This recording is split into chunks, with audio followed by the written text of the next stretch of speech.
शत्रु उसको तंग करने ना पाएगा और ना कुटिल जन उसको दुख देने पाएगा। बृहस्पतिवार 18 सितंबर 2025। आज के मनन के लिए मैंने आप ही के लिए चुना है 2 तिमुथियुस अध्याय 4 और उसका दूसरा वाक्य कि तू वचन को प्रचार कर, समय और असमय तैयार रहे, सब प्रकार की सहनशीलता और शिक्षा के साथ उल्हाना दे और डांट और समझा। आपका दिन आशीषित हो। परमेश्वर के सुसमाचार का प्रचार निरंतर होना चाहिए, सच्चाई के साथ और प्रेम के साथ। आइए इस वाक्य पर मनन करते हैं। आज की सुबह का विषय है निरंतर प्रचार करते रहें। पौलुस जब तिमुथियुस को लिखता है तो वे अंत के दिनों में नास्तिकता के बारे में लिखता है और वे परमेश्वर के वचन के प्रभुता के बारे में बताता है और परमेश्वर के शब्दों के बारे में बताता है। वे तिमुथियुस को प्रोत्साहित करता है, बल्कि जोर देकर उसे कहता है कि वे निरंतर प्रचार करता रहे और वे कहता है कि जिस प्रकार से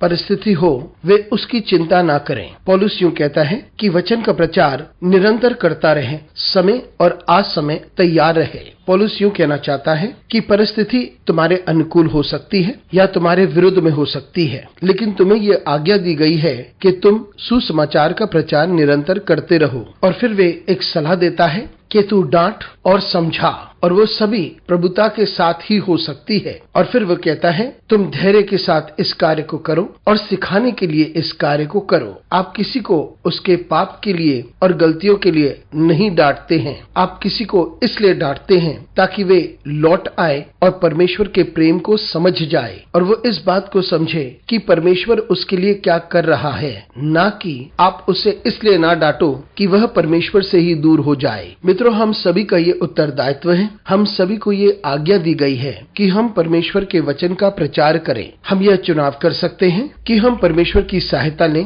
और जिस तरीके से परमेश्वर चाहता है हम उसी तरीके से प्रचार करें। इसलिए हम परमेश्वर के वचन का प्रचार करें, डांटें और समझाएं, और यह भी धैर्य के साथ और प्रेम के साथ। हम इसलिए नहीं डांटे कि लोग स्वयं परमेश्वर से दूर हो जाएं। उन्हें डांटे ताकि वह यीशु मसीह के प्रेम को और उसके बलिदान को समझें। अनुग्रहकारी परमेश्वर स्वर्गीय पिता, हमारी सहायता कर परमेश्वर, ताकि हम परमेश्वर के वचन का प्रचार समय और असमय में करते रहें। यीशु मसीह के नाम से मांगते हैं, आमीन।